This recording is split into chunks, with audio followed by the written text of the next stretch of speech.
They were just finalizing our family trip to Disney World, a moment of pure, innocent excitement. I was a 3-year-old boy, full of restless energy, told to go play outside. One minute, I was a kid playing in the yard. The next, I was looking down at my own body, watching a German shepherd shake me like a rag doll, my white t-shirt now completely soaked in red. It was a scene of terror, but I felt no pain. And that was just the beginning of a journey that would take me from that suburban lawn to a place beyond the stars. I've been back for 50 years, and I still don't have all the answers. But I know one thing: the universe is not what we think it is. The world, before all of this, was just a blur of colors and sounds, a big, bright, noisy place that I ran through with endless energy. I was a 3-year-old kid in the summer of '73, a ball of pure, unadulterated chaos in the suburban sprawl of America. My biggest concerns were scraped knees, the sound of the ice cream truck, and getting into my dad's toolbox. I didn't know what death was, not really.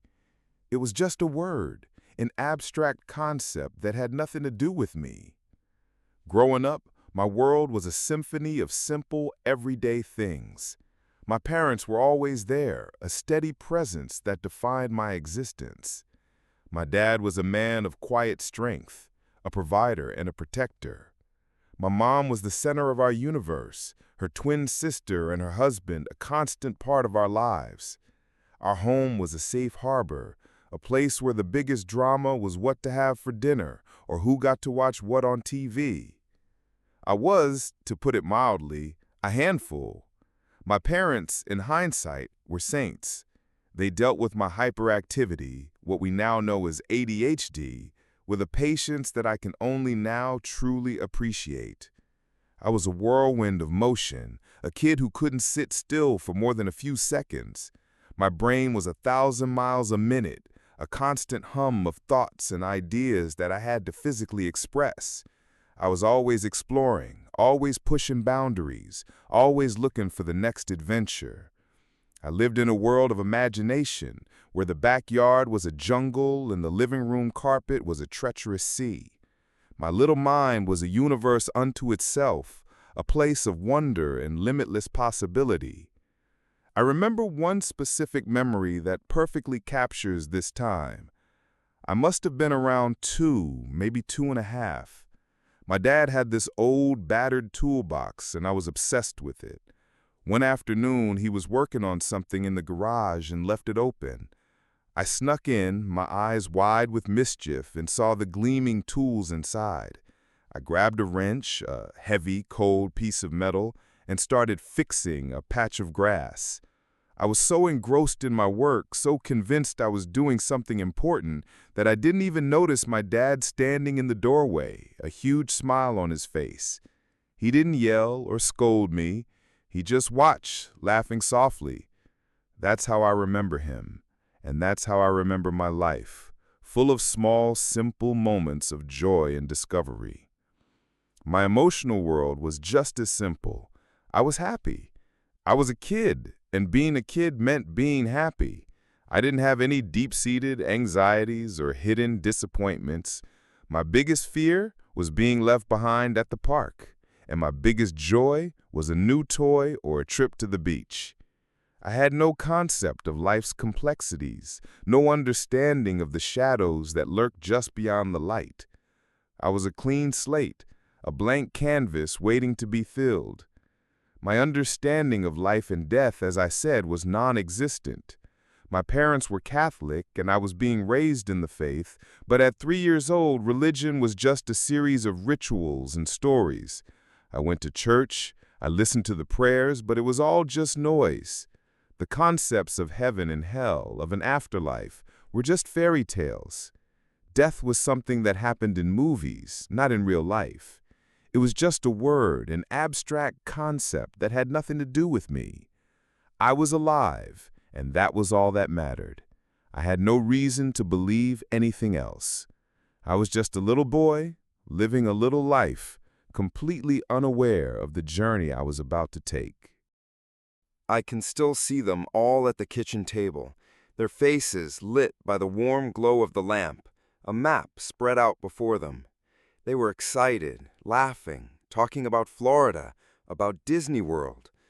I remember my dad looking at me, a playful exasperation in his eyes, telling me to go outside and play. It was such a small, ordinary command, one that sealed my fate. It was the last moment of my normal life, the final beat of a song that was about to be cut short by a sudden, jarring silence. The day began like any other summer day in 1973. The sun was already high in the sky, a blazing orb that promised heat and humidity. The cicadas were singing their incessant buzzing song, and the air was thick with the smell of freshly cut grass. I remember the feel of the cool linoleum floor on my bare feet as I ran through the kitchen, a tiny blur of motion. My parents, my aunt, and my uncle were all there, a constellation of family orbiting around the kitchen table. They were planning for Disney World, planning for a future that I, in my 3-year-old mind, couldn't even begin to comprehend. All I knew was that we were going on a trip, a magical adventure to a place where dreams came true. My energy, as usual, was off the charts. I was bouncing off the walls, a miniature tornado of hyperactive joy. I was pestering my dad, pulling on his shirt, asking a million questions that I didn't wait for the answers to. He finally looked at me, a mix of love and exhaustion in his eyes, and told me to go outside and play. It wasn't a punishment, just a gentle redirect, a way to give the adults a few minutes of peace to finalize their plans.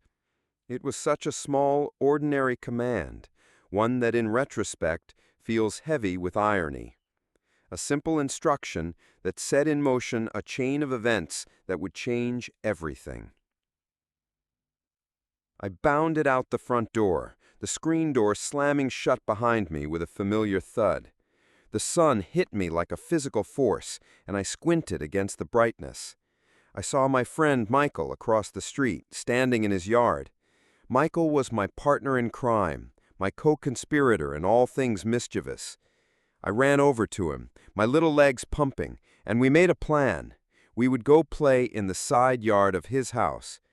It was a simple, harmless plan, or so we thought. The day before, we had been in Michael's backyard, a forbidden zone thanks to the resident German Shepherd. The dog was a beast, a massive, muscular creature with a deep, menacing bark. He was chained to the ground with a 10-foot leader, a fact that his mom had made very clear to us. "Stay away from the dog," she had warned, her voice firm and serious. We had listened. We had stayed away. But now we were in the side yard, a place that felt safe, a place where the dog was a distant, contained threat. There was no sense of dread, no ominous music playing in my head. There was just the sound of two kids playing, the rustle of leaves, the chirping of birds. It was just another afternoon, another moment in a life that seemed infinite. We were just two little boys, caught up in our own small world, completely oblivious to the danger that was lurking just around the corner. The tension, in hindsight, was a silent, invisible thing, a coiled snake waiting to strike. And then I heard it. A single word, spoken in a voice that was equal parts awe and terror. "Doggy!" I turned, and my world shattered. The German Shepherd, no longer a distant threat, was running around the corner of the house. The chain, his only tether to the earth, was dragging behind him. The metal post it was attached to had been ripped from the ground. He was a force of nature, a blur of brown and black fur, his teeth bared, a guttural growl rumbling in his chest. He wasn't barking anymore. He was coming for me. The world slowed down, the sounds fading into a dull roar. The laughter of my family, the buzzing of the cicadas, the rustle of the leaves, it all disappeared. There was only the dog and me. I turned and ran for the fence, my little legs pumping with a frantic, desperate energy. I jumped, my hands scrambling for a purchase on the wooden slats. I was climbing, my heart a frantic drumbeat in my ears, the feel of the rough wood against my palms. I was so close to safety. But it wasn't enough. The dog was faster. I felt a jarring impact, a weight on my back, and then the searing, sharp pain of his teeth closing around my shoulder. I was ripped from the fence, my world a spinning vortex of dirt and sky. I hit the ground hard, the wind knocked out of me, and then the shaking began. The world as I knew it was over, replaced by a brutal, terrifying new reality. I was just a toy, a rag doll in the mouth of a monster, and my white t-shirt, the symbol of my innocence, was already turning a deep, horrifying shade of red. One moment, I was a 3-year-old boy, being tossed like a toy in the jaws of a beast, my body a searing mess of blood and torn flesh. The next, all the terror and the agony simply ceased. I found myself hovering, weightless and whole, a serene observer of the chaos below. The pain didn't just fade, it was like it had never existed at all. I was watching my own death from 15 feet above the ground, and for the first time I felt an unbelievable sense of peace. The world as I knew it dissolved. The frantic, visceral panic of the attack, the sharp, tearing pain in my shoulder, the disorienting shake of the dog's head, it all abruptly ended. It wasn't a gradual fading, it was an instantaneous, total shift. 1 second, I was a terrified child, trapped in a physical nightmare. The next, I was no longer a body, but a point of pure consciousness, a silent witness detached from the frantic struggle on the grass below. I was floating, effortlessly, about 15 feet in the air. The perspective was startlingly clear. I could see the scene from a bird's-eye view. The world laid out beneath me like a miniature diorama. My small body was a limp, helpless thing in the dog's mouth, being shaken back and forth. The white t-shirt I had been wearing moments before was now a soaked crimson mess. My dad was a blur of frantic motion, leaping the fence with the speed I'd never seen him for before. My friend's mother was also there, trying to pull the snarling animal away. The sounds of their shouts were a distant, muted echo. My senses, instead of being dulled by the trauma, were incredibly vivid. My sight was sharper than it had ever been. The colors of the grass and the red of the blood almost hyper-real. My hearing, too, was heightened, not in a way that brought me closer to the noise, but in a way that allowed me to perceive a depth of sound I couldn't understand. There was no fear, no pain, only an overwhelming sense of calm, a detached curiosity. It was a paradox, a scene of brutal violence unfolding below, and I was in a state of absolute serenity, watching it as if it were a play. My thoughts, though I was only 3, were clear and focused. This was real. This was happening. But it wasn't happening to me. Then the scene below began to shrink. The ground fell away, the houses and trees becoming smaller and smaller. I was flying, rocketing upward at an incredible rate of speed. The blue of the daytime sky shifted, deepening into a rich, velvety blackness. It was like a curtain being drawn across the world, revealing the true stage behind it. The stars appeared, not as pinpricks of light, but as brilliant, swirling nebulae, cosmic dust clouds of impossible colors. I was in outer space, but it wasn't cold or empty. It was a place of profound beauty, a majestic canvas of light and shadow, and I was moving through it faster than anything I had ever known. The stars streaked past me, a river of diamond dust. The sensation was exhilarating, a feeling of unlimited freedom and acceleration, of being unbound from all earthly limitations. It was pure, unadulterated euphoria. My journey ended just as suddenly as it began. The breathtaking river of stars slowed, and I came to a gentle halt in a place that felt both new and ancient.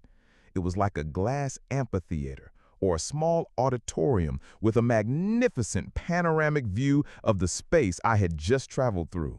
The stars were still visible outside, a shimmering, endless backdrop. Ahead of me, about 20 feet away, were two figures. They were cloaked, their bodies entirely shrouded in dark hoods and flowing robes. I could see no features, no faces, just the outline of their forms against the cosmic backdrop. One was taller than the other, and they stood in silent watch like sentinels of this place. I looked to my left, nothing. To my right, however, was a crowd of what I perceived to be people. I couldn't see them clearly, but I could hear them. Their voices were a frantic, hushed whispering, a sound that filled the space with a palpable energy. It was as if they were talking about me, and the tone of their collective thought felt urgent, surprised. Why is he here? He's not supposed to be here now? It felt familiar, this place, these people. It was a deep, intuitive sense of recognition, like returning to a home I didn't remember leaving. The taller of the two beings in front of me shifted slightly and motioned for me to come forward. There was no sound, but the command was absolute. I moved towards them, drawn by a gentle, invisible force. The whispering from the crowd continued, a low buzzing hum that followed me as I approached. It was a sound of quiet astonishment, of a plan disrupted. I stopped in front of the caller being, a silent respect emanating from me that I didn't understand. As I stood there, I realized that she was communicating with me not through her mouth, but directly into my mind. The voice was the most beautiful thing I had ever heard, a sound that transcended mere words. It was filled with love and care that was so profound, so complete, that it was impossible to question. It was the purest form of love, a benevolent energy that enveloped me and made me feel utterly safe. Her telepathic message was simple, but its weight was immense. You are not supposed to be here yet. You must return. There was no judgment in the voice, only a deep, gentle sadness. Then a final, poignant promise. I will see you again very soon when you are supposed to be here. The words resonated through me not as a disappointment, but as a statement of truth. I was not ready. I had a life to live. And yet, the promise of seeing her again, of returning to this place of peace and love, filled me with a quiet joy. I didn't understand the full scope of what I was experiencing, but I understood one thing with crystal clarity. This was real. The world I had just come from, the brutal, physical world of pain and fear, was not the only reality. There was something more, something transcendent and beautiful waiting for me.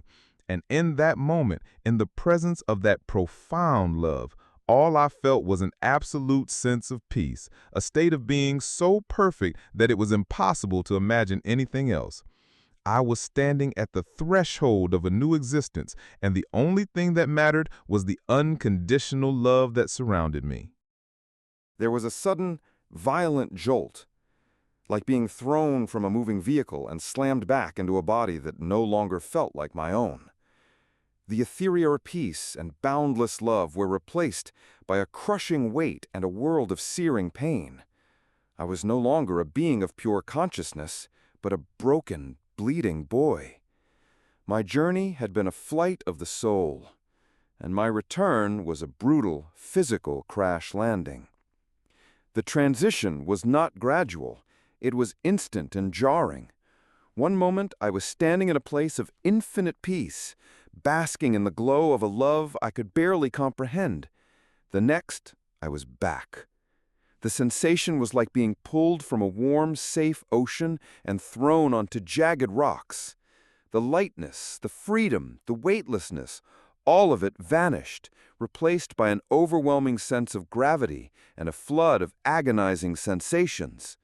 It felt as though 1,000 tiny explosions were going off in my shoulder, my back, my chest. The pain wasn't just physical, it was a sensory overload, a harsh, brutal contrast to the serene nothingness I had just experienced. My first thought was a profound sense of loss. I didn't want to be back. I was no longer in that place of cosmic beauty, no longer enveloped by that unconditional love. I was back in a physical body, a body that was broken and weak. I felt a deep, almost adult-like sense of disappointment, a mournful realization that something beautiful had been taken away from me.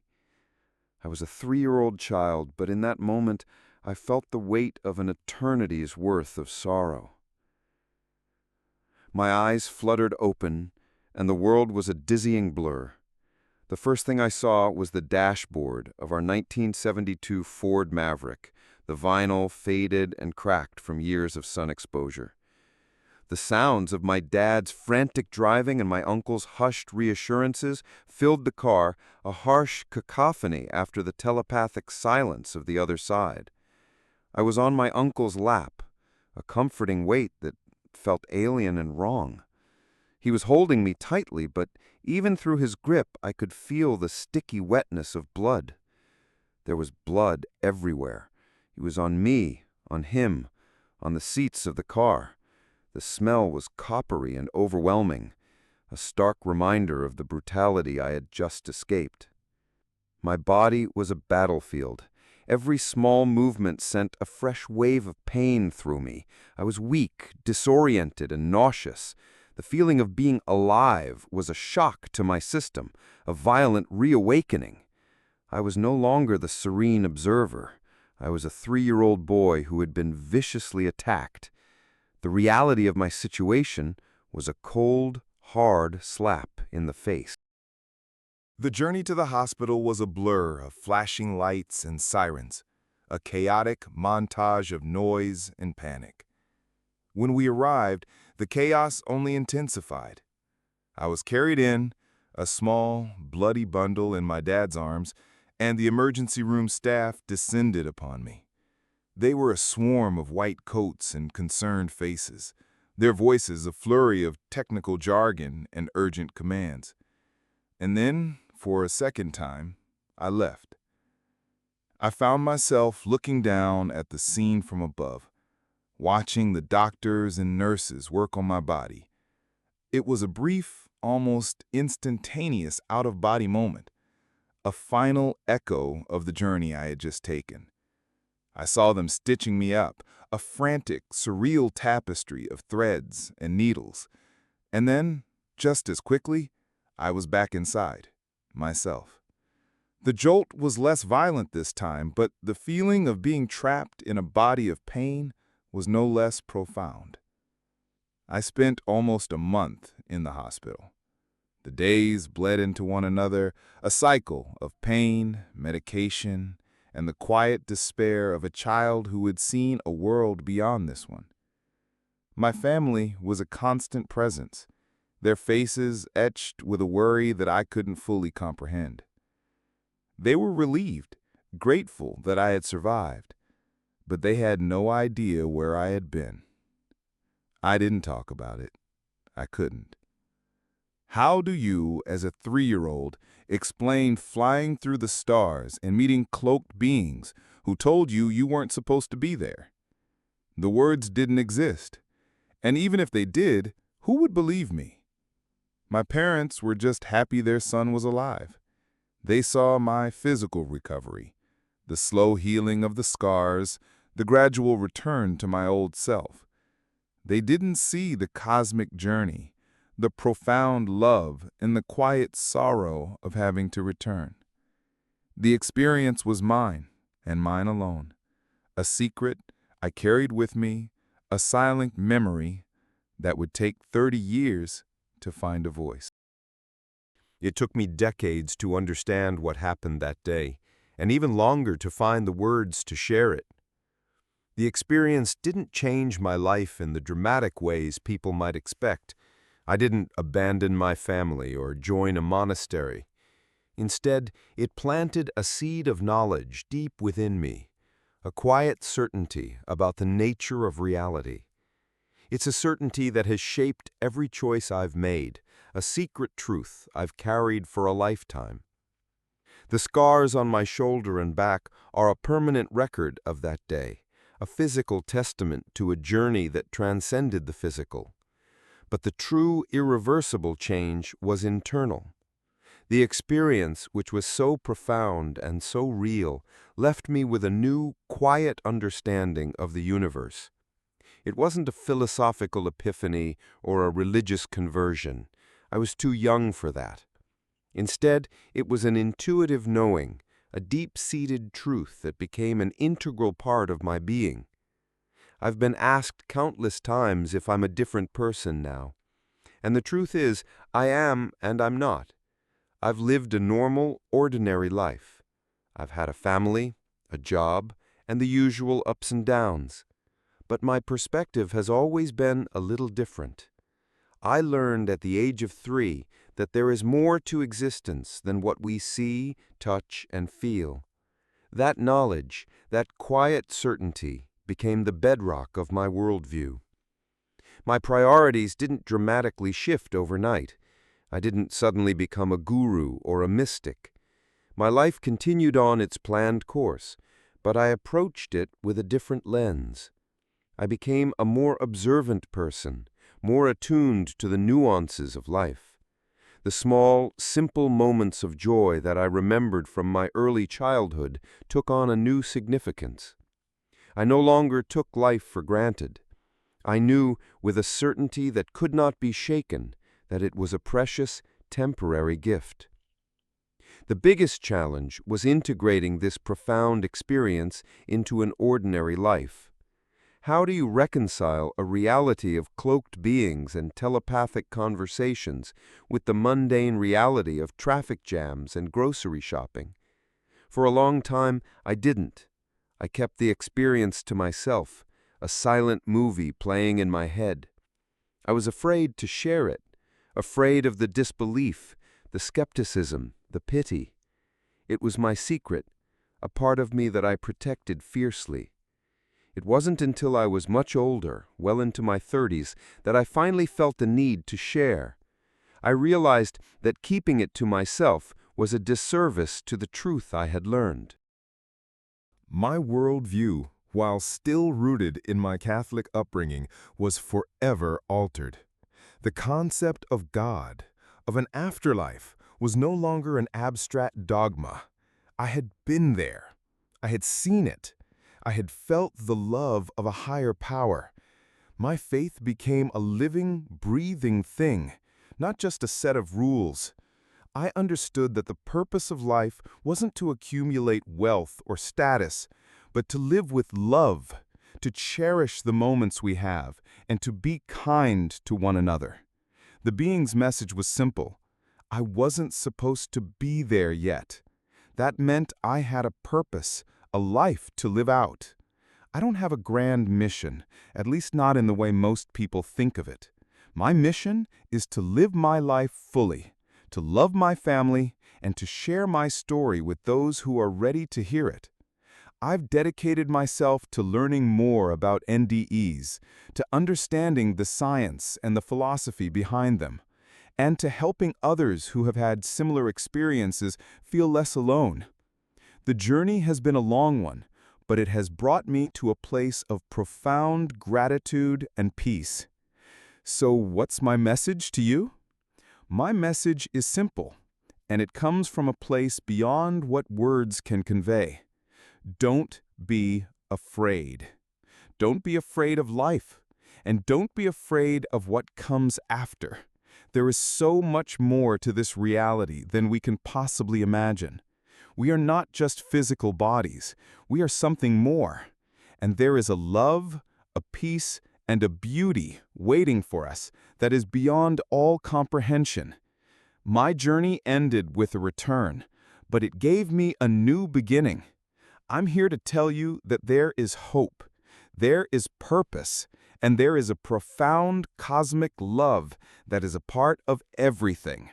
And that is a knowledge worth living for.